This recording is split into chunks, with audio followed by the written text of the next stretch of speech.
The starship Meridian's Hope hummed quietly through the void between systems, carrying its precious cargo of colonists toward New Terran. Among the 300 souls aboard, 2 stood out to the Calrathi crew. Not because they were different from other humans, but because of what they had lost.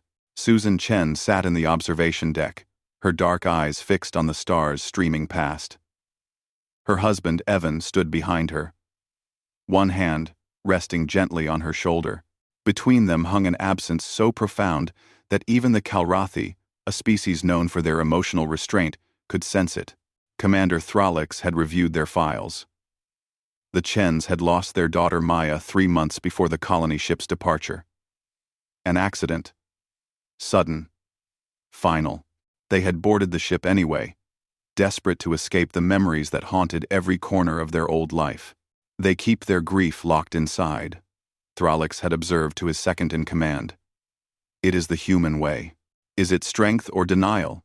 The second had asked. With humans, Thralix had replied. It is often both. The Calrathi were a practical species. They had survived extinction twice in their history, through adaptation and cold logic. When their homeworld's sun began its death throes, they had methodically evacuated their entire civilization across 17 generations. They did not waste time on sentiment, but they also had cubs, 17 of them aboard Meridian's Hope, children of the Calrathi crew assigned to humanity's protection during the long journey. The cubs had noticed the Chens immediately. Calrathi young were precocious, their large amber eyes missing nothing. They watched as Susan walked the corridors with mechanical precision, as Evan forced smiles that never reached his eyes. They observed the couple's quarters regulation size, efficiently arranged, and somehow emptier than the cargo bays. Through a viewport in the crew section, the cubs had seen it. A small folded crib in the corner of the Chen's quarters, white fabric now gray with disuse. Beside it sat a single stuffed animal, a worn rabbit with one ear. "Why do they keep the sleeping nest if there is no cub?" asked young Crixel, his tail twitching with confusion. The elder cub, Shalra, had lived long enough to understand pain, because humans do not forget their young. Even in death, they remember. But it makes them sad. Yes, Shalra agreed. It makes them very sad. The cubs discussed this at length in their communal space, wrestling with a concept foreign to their nature. Calrathi, who lost cubs, mourned briefly, then moved forward. Evolution had demanded it. But humans carved stone markers for their dead. They kept belongings. They spoke names into the void. "It is inefficient," observed one cub. "It is beautiful," countered Shalra. That night, while the ship's lights dimmed to simulate evening, the cubs enacted their plan. Evan returned to their quarters first, exhausted from his shift in hydroponics. The empty crib was no longer empty. Inside lay an arrangement of objects, toys, treasures, offerings. A small data pad that displayed Calrathi nursery songs. A smooth stone from the cubs' collection, painted with clumsy but earnest symbols of protection. A thermal blanket, woven in traditional patterns. Tiny carvings of ships and stars. A hand-drawn picture showing stick figures, 2 tall humans, 1 small human, and 17 small Calrathi, all holding hands beneath a yellow sun. Susan arrived moments later. Her breath caught.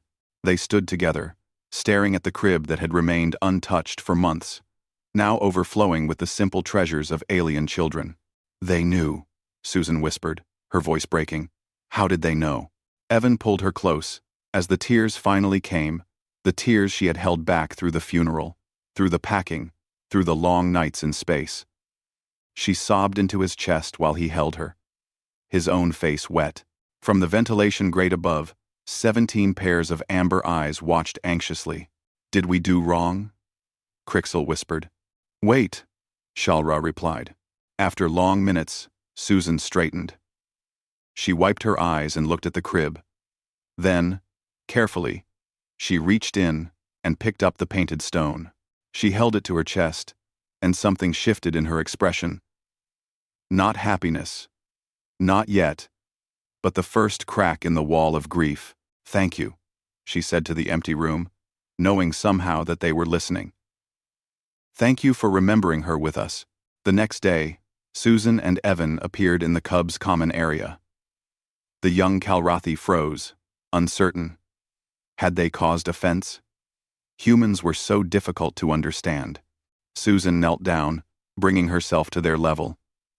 Thank you for the gifts, she said softly. For Maya. Maya. We have not met Maya, Shalra said carefully.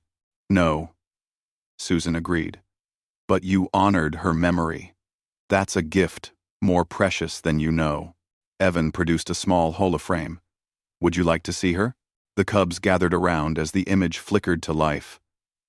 A tiny human, with Susan's eyes and Evan's smile, laughing at something beyond the frame.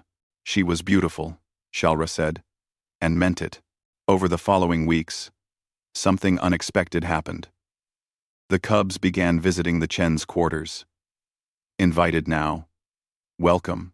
They asked questions about Maya, about human customs, about grief and love and memory. Susan and Evan answered, and in answering, found themselves healing. The empty crib remained, but now it held the cubs' gifts alongside Maya's rabbit.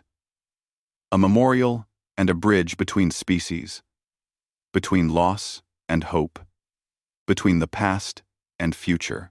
Commander Throlix observed this development with fascination. I do not understand, he admitted to Evan one day. The pain remains, yet you smile again. How?